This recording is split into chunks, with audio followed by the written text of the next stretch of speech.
Assalamualaikum warahmatullahi wabarakatuh. Bismillah.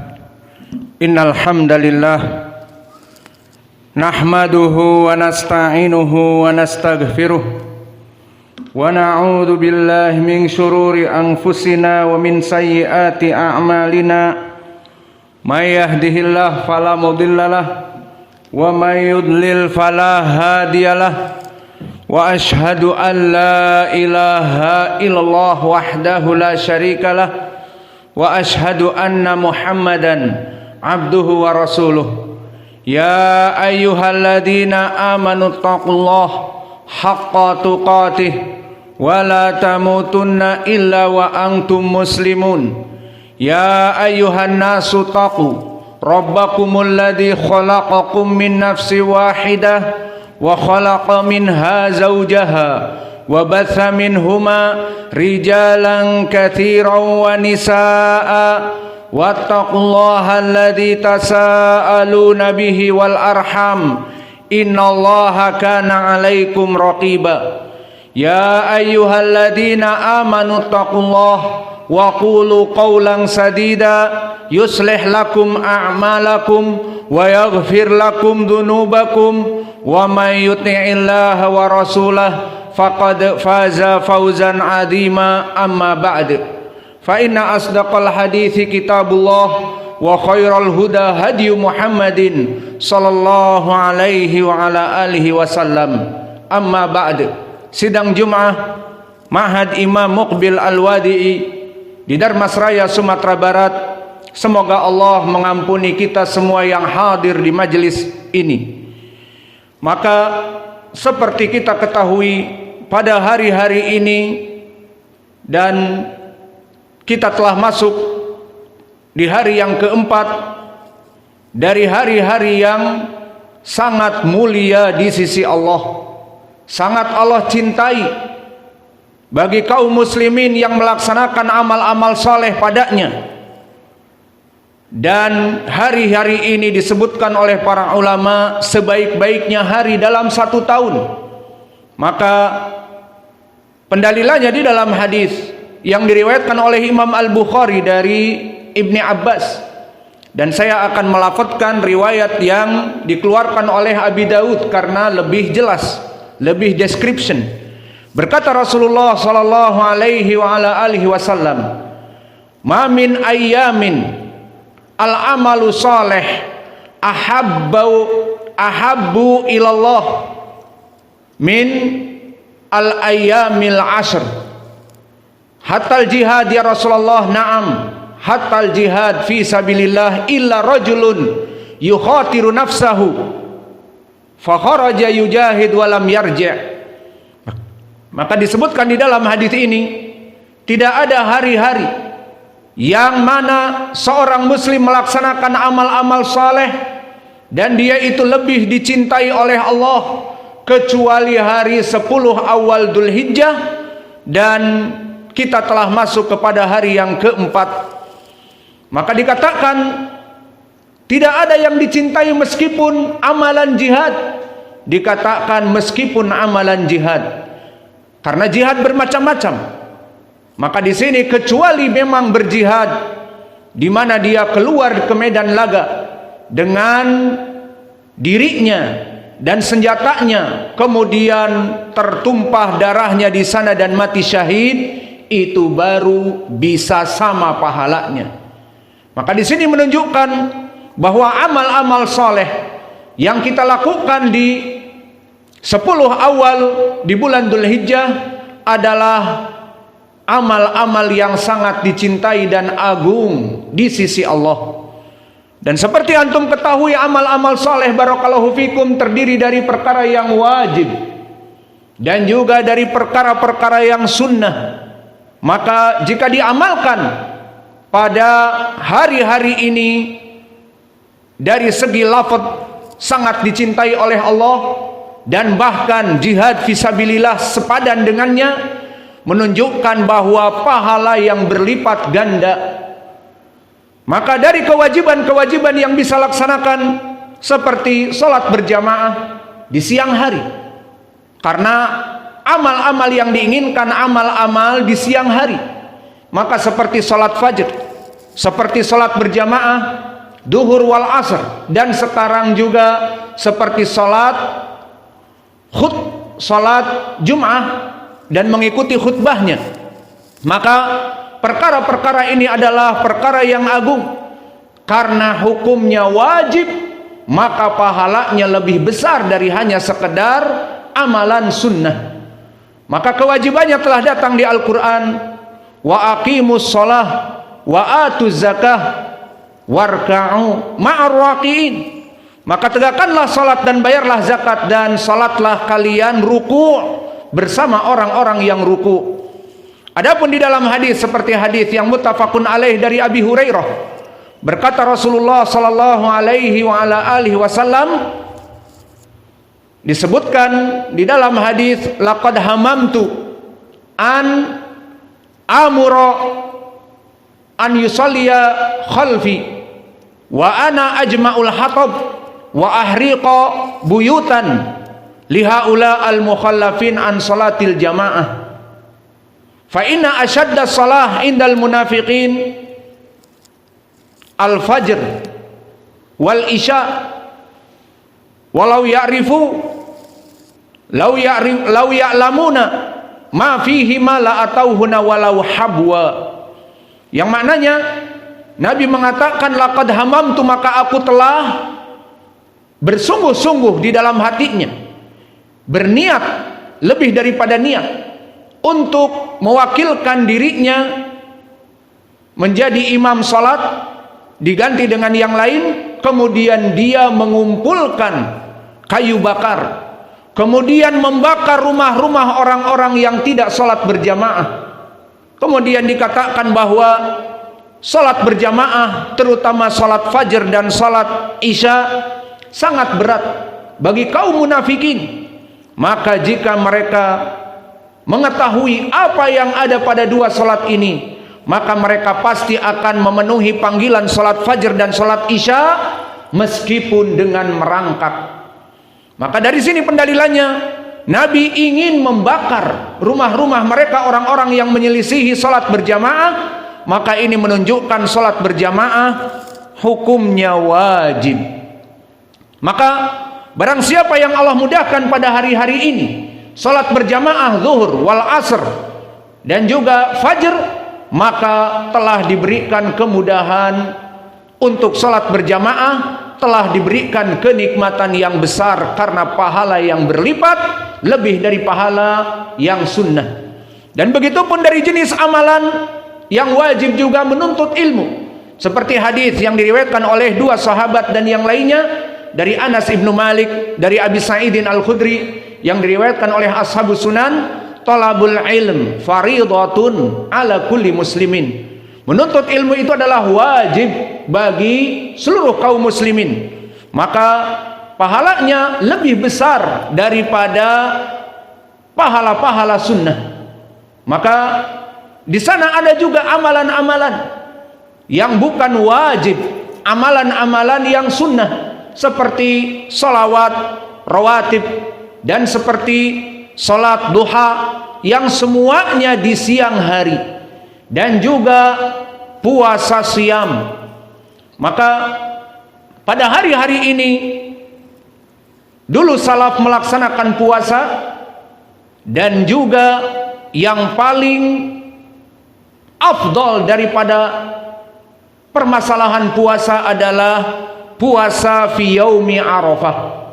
Dan puasa fi yaumi Arafah maknanya puasa di bulan Dzulhijjah tanggal 9. Maka sehari sebelum Id kita melaksanakan puasa Arafah, dan puasa Arafah pahalanya sangat besar.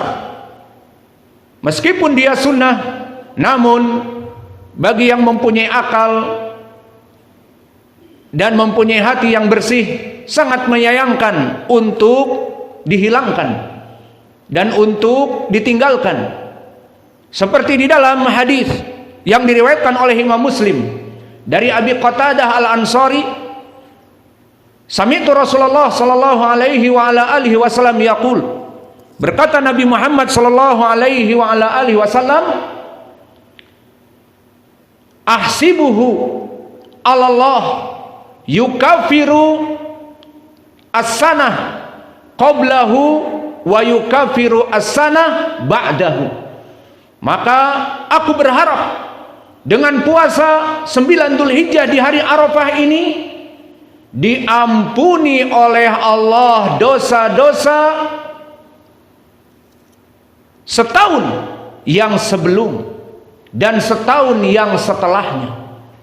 Maka di sini puasa hari Arafah sunnah, namun dia mempunyai keutamaan yang besar, dan ini tidaklah dikarenakan Allah menjadikannya di awal 10 dari bulan Dzulhijjah. Dan begitupun dari amalan yang sunnah adalah bersedekah. Maka perbanyaklah bersedekah pada hari-hari yang mulia ini. Dan pendalilan dari keutamaan bersedekah banyak di Al-Quran dan Sunnah. Maka Allah berfirman, wa ma anfaqtum min syai'in fahuwa yukhlifuhu wa huwa khairur raziqin. Maka dari apa-apa yang kalian infakkan, wa ma anfaqtum min syai'in, menginfakkan apa saja, jika mampu dengan uang, jika mampu dengan tenaga, jika mampu dengan pemikiran, memberikan kajian, memberikan uang, apalagi di zaman waktu sekarang ini banyak dari ikhwah terutama di ma'had ini pada berpuasa, maka bisa kita berikan makanan-makanan untuk berpuasa dan berbuka, ataupun apa saja untuk dakwah, seperti untuk listrik, ataupun untuk beras santri, ataupun apa saja. Maka di sini keutamaannya adalah Allah akan menggantikan berapapun yang dikeluarkan oleh Bani Adam, digantikan dengan banyak dari harta di dunia dan banyak dari pahala yang besar untuk di hari akhirat. Wa ma anfaqtum min syai'in fahuwa yukhlifuhu. Maka dari apa-apa yang kalian infakkan dari apa saja, baik berupa uang, berupa pemikiran, berupa jasa atau tenaga, maka akan diberikan balasannya yang besar oleh Allah Jalla wa Ala. Dan Allah mengatakan wa huwa khairur raziqin, bahwa Allah Jalla wa Ala adalah sebaik-baiknya pengganti dari rizki yang kita infakkan. Adapun di dalam hadis tentang keutamaan di dunia dan juga di hari akhirah bagi mereka orang-orang yang bersedekah, seperti datang di dalam hadis yang muttafaqun alaih dari Abi Hurairah, ma yusbihu Bani Adam fihi yatla'u syams illa malaikatan yanzilan. Maka tidaklah Allah menjadikan hari dengan diterbitkan mentari, kecuali setiap hari yang baru terbit matahari, kecuali Allah mengutus 2 malaikat. Setiap hari bergulir masuk waktu di siang hari, maka tidaklah kecuali Allah mengutus 2 malaikat. Apa fungsi malaikat ini? Qala lil munfik Allahumma i'ti munfikan khalafa. Wahai Allah, malaikat ini berdoa kepada orang-orang yang bersedekah pada hari ini mulai terbit matahari sampai tenggelam, didoakan oleh malaikat, Allahumma i'ti munfikan khalafa. Wahai Allah, bagi mereka orang-orang yang menginfakkan pada hari ini, balaslah dengan rizki-rizki yang banyak. Bagi mereka orang-orang yang dermawan, bagi mereka orang-orang yang menginfakkan hartanya, maka tidak akan pernah miskin, tidak akan pernah dalam keadaan kekurangan, karena dijanjikan oleh Allah di dalam ayat sebelumnya dan juga di hadis ini, malaikat mendoakan agar Allah membalas pahala di dunia dan di hari akhirat di dunia dengan rizki yang melimpah sebagai gantinya. Dan di akhir disebutkan, Allahumma i'ti mumsikan talafa. Maka wahai Allah, berikanlah bagi orang-orang yang pelit, orang-orang yang mempunyai tidak pernah menginfakkan hartanya, apalagi di saat saudaranya membutuhkan misalnya, kemudian dia mampu dan tidak mau, maka didoakan Allahumma i'ti mumsikan talafa. Maka wahai Allah, orang-orang yang mumsikan, orang-orang yang pelit ini didoakan oleh malaikat talafan agar bangkrut dari usahanya, agar tidak lancar dari usahanya. Maka ini dari keutamaan bersedekah. Dan bersedekah pada hari ini atau hari-hari ini adalah bersedekah yang sangat mulia, karena pada hari-hari ini adalah hari-hari yang dicintai oleh Allah dan amal-amal yang dilipat gandakan. Dan begitupun untuk di hari akhirat, orang-orang yang bersedekah selain di dunia dilimpahkan rizki yang banyak, apalagi pada hari-hari ini amal-amal yang banyak juga dilindungi oleh Allah di hari kiamat kelak, di mana seluruh manusia dalam keadaan kepanasan, seperti di hadis yang diriwayatkan oleh Imam Muslim dari Miqdad ibn al-Aswad, tudna syamsu ala ru'usil khalaiq bimiqdari mil. Diturunkan mentari di atas seluruh kepala manusia hanya sekedar 1 mil saja, dan hitungan mil adalah hanya 1000 meter, 200. Itu mentari pada saat itu diturunkan. Maka fayurikunan nas ala hasbi imanihim. Maka seluruh manusia berkeringat, banjir keringat, kepanasan, tergantung dari amal-amal dan imannya. Faminhum man yakunu ala ka'baih, faminhum man yakunu ala rukbataih, faminhum man yakunu ala haqaih, faminhum man yuljimuhul araku iljaman. Maka pada hari yang dahsyat itu, kepanasan semua manusia, tidak ada apa-apa yang menaunginya. Maka seluruh manusia dalam keadaan kepanasan, dan keringatnya akan membanjiri diri mereka masing-masing. Maka di antara keringatnya ada yang mencapai mata kakinya, ada yang keringatnya mencapai kepada lututnya, ada yang keringatnya mencapai kepada pinggang-pinggangnya, dan ada yang keringatnya mencapai kepada telinganya, mencapai kepada kepalanya, dan mereka berenang-renang atas keringatnya, iya dan billah. Maka pada saat itu, di dalam hadis, bagi orang-orang yang bersedekah mempunyai solve of the problems, mempunyai jalan keluar dari masalah apa, dijanjikan oleh Allah dilindungi dari terik panas matahari dengan lindungan. Di riwayat yang lain di Sunan Abi Daud, bahwa dilindungi yang inginkan di sini adalah tahta dhilli arsyihi, di bawah dari naungan ars Allah. Maka disebutkan di hadis muttafaqun alaih dari Abi Hurairah dengan lafaz bahwa sab'atun yudhilluhumullah yaumun la dhilla illa dhilluh, yaumun la dhilla illa dhilluh.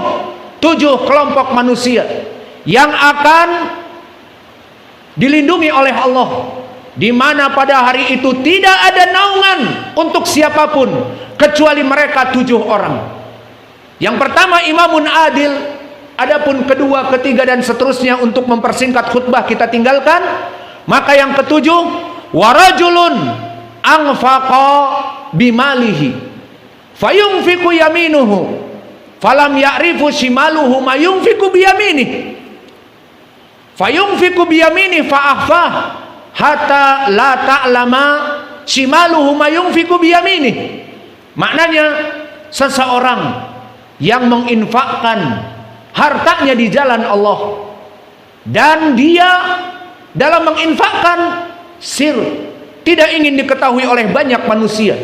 Tentunya pasti ada yang mengetahui, dari panitia ataupun dari orang yang menerima, ataupun siapa saja, maka dia niatnya berusaha untuk merahasiakan, maka seakan-akan saling kerasnya perbuatan dia merahasiakan, seakan-akan tangan kiri itu tidak mengetahui apa yang diinfakkan oleh tangan kanannya.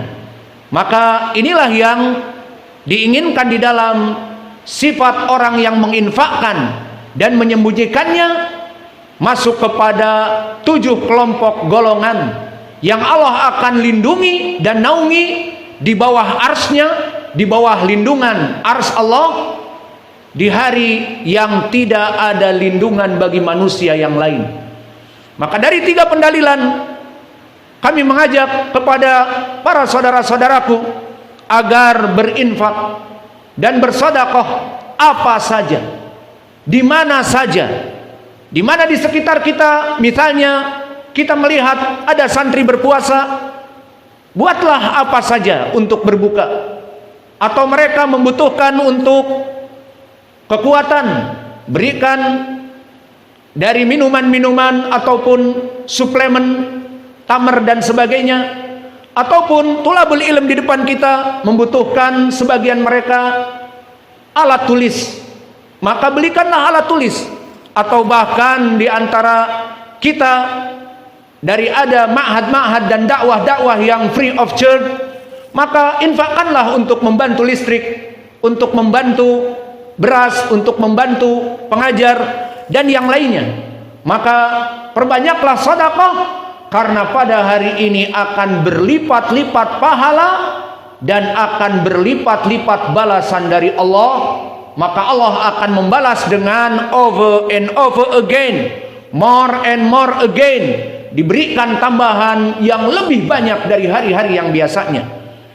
Dan juga dari amalan-amalan pada hari ini juga adalah sembelihan. Dan ini tentunya di hari khusus, hari ke-10. Lalu bagaimana dengan ayyamut tasyrik? Hari 11, 12, 13 masuk hari penyembelihan, namun tidak masuk kepada keutamaan hari-hari yang 10. Kenapa? Karena ditutup ayyamul ashr dengan yaumin nahar, dengan hari Idul Adha yang hari ke-10, sehingga tenggelam mentari di hari yang ke-10, di hari Idul Adha, telah selesai keutamaan dari keutamaan 10 awal Dzulhijjah. Maka barang siapa yang mempunyai sembelihan, agar segera disembelih fi yaumin nahr. Kapan? Tanggal 10 dari Dzulhijjah. Jangan diundur kepada hari-hari yang akan datang, karena tidak masuk kepada hari keutamaan 10 Dzulhijjah. Meskipun dia mempunyai 4, mempunyai 5, 6 sembelihan, maka lebih baik disembelih pada hari itu, karena masuk kepada amalan yang diperintahkan oleh Nabi pada tanggal 10, seperti hadis yang datang diriwayatkan oleh Imam Muslim dari Jundub ibni Abdillah. Berkata Rasulullah sallallahu alaihi wasallam, di saat melihat ada sembelihan yang sudah disembelih sebelum hari Id, maka di saat Nabi melihat sembelihan yang sudah disembelih pagi hari sebelum hari salat Id, maka kata Nabi, man yadbaha qabla salatal Id falyadbah ghairahu. Dan di riwayah kasadaqah li ahlikum, barang siapa yang melaksanakan sembelihan sebelum kita melaksanakan salat Id, misalnya ba'dal fajr, misalnya di malam hari, maka tidak diterima dari amalan sembelihan kurban, namun bagaikan sedekah kepada keluarganya. Maka di sini di hadis Jundub juga menjadi pendalilan, dan ini poin pendalilannya, faman arada an yadbaha falyadbah ba'da shalah wa yukabbir. Maka barang siapa yang ingin menyembelih, sembelihlah setelah salat. Maka di riwayat disebutkan itu adalah telah sempurna dari ibadah sembelihannya, maknanya diterima oleh Allah. Maka poinnya, Nabi memerintahkan kepada kita agar menyembelih setelah sholat Id, dan itu adalah waktu yang paling baik. Maka inilah dari amalan-amalan yang kami sebutkan, baik yang wajib dari sholat berjamaah dan menuntut ilmu, dan juga dari amal-amal yang sunnah seperti bersedekah dan berpuasa yang sunnah, dan juga menyembelih yang sunnah. Maka amalan-amalan tersebut semoga Allah mudahkan kepada kita, karena meskipun kita hirs, meskipun kita semangat untuk melaksanakan amal-amal tersebut, kalau memang Allah jauhkan kebaikan itu dari kita, Allah jauhkan dari kita untuk sholat berjamaah, Allah jauhkan kita dari menuntut ilmu yang wajib, Allah jauhkan kita dari amalan-amalan yang sunnah-sunnah, maka kita berarti qad hurima bisyai'in kabir, telah diharamkan atas kita dari perkara yang sangat baik. Laqad hurima bisyai'in kabir, telah diharamkan dari kebaikan, dari amalan-amalan yang sangat mulia. Maka barang siapa yang dimudahkan oleh Allah, maka itu taufik dari Allah. Di mana Allah berfirman, dzalika fadlullah yu'tihi may yasha. Maka Allah memudahkan kepada seseorang untuk melaksanakan amal saleh, dan Allah jika tidak menginginkan kebaikan kepada seseorang, dia akan dijauhkan dari amal-amal saleh, terutama di hari-hari di mana kita ini sangat berijtihad untuk melaksanakan amal-amal saleh. Karena pada hari-hari ini dilipat gandakan, maka oleh sebab itu banyaklah meminta kepada Allah agar Allah memberikan taufik, di mana kita hidup di ma'had thalabul ilm, salat berjamaah perkara yang mudah, menuntut ilmu setiap salat perkara yang mudah, juga melaksanakan ibadah-ibadah yang lain perkara yang mudah. Maka ya Allah, mudahkanlah bagi kami untuk melaksanakan amal-amal tersebut, dan jangan dijauhkan dari kami untuk mendapatkan amal-amal yang mudah tersebut. Karena apa? Karena Allah yaf'alu ma yurid, Allah inginkan kepada kebaikan itu seseorang, dan Allah haramkan dari seseorang yang lain. Maka oleh sebab itu dituntut di dalam hadis yang diriwayatkan oleh Imam Abi Dawud dari sahabat Mu'adz ibnu Jabal, di mana Nabi mengatakan kepada Mu'adz ibnu Jabal, ya Mu'adz, u'allimuka kalimat la tada'uhunna fi kulli duburi minas shalah. Maka wahai Mu'adz, aku memberikan kepada kamu kalimat yang sangat penting, jangan engkau lewatkan sebelum selesai dari salat, di saat tasyahud karena doa mustajab, ataupun di waktu dzikir. Apa itu? Allahumma a'inni ala dzikrika wa syukrika wa husni ibadatik. Maka wahai Allah, bantulah aku untuk selalu mengingatmu, dan mudahkan aku, bantulah aku untuk selalu mensyukuri nikmatmu, dan permudahlah kepadaku untuk melaksanakan amal-amal yang soleh. Maka kita meminta kepada Allah sehingga salat berjamaahmu dengan mudah engkau laksanakan karena Allah, dan menuntut ilmu setiap salawat yang wajib itu dipermudah karena Allah, dan melaksanakan puasa dari awal sampai kepada akhir karena Allah, dan bisa membeli sembelihan itu semua karena Allah, bukan karena ijtihad kita, bukan karena semangat dari kita, dan bukan dari kepandaian kita, tapi itu karena Allah memberikan taufik kepada kita. Maka barang siapa yang diharamkan dari perkara yang baik ini, laqad hurima bisyai'in kabir, telah Allah haramkan dari perkara yang baik, karena pahala-pahala yang melimpah itu terlewatkan begitu saja. Astagfirullahaladzim wa atubu ilaih.